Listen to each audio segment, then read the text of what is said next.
कारखाने थोडक्यात घेण्यात या.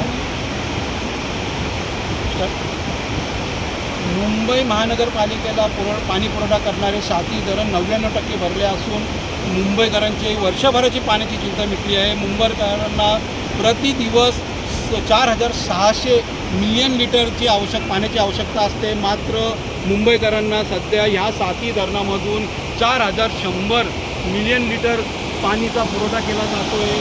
जर मुंबईकरांची लोकसंख्येने जर विचार केला असता तर वाढत्या लोकसंख्येमुळं मुंबईकरांना जो 500 मिलियन लिटरची जो कमतरता आहे ती कुठेतरी पूर्ण करावी म्हणून नव्याने प्रस्तावित झालेला गारगाई धरणाची निर्मिती करणार आहेत. तशी प्रक्रिया देखील चालू केलेली आहे. या धरणामध्ये एकूण 3 लाखापेक्षा जास्त झाडं ही बुडीत खात्यात जातात. तर 7 गावं ही बाधित होणार आहेत.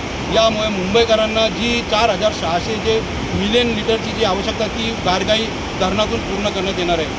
फैयाज शेख, साम TV, शहापूर, तानसा.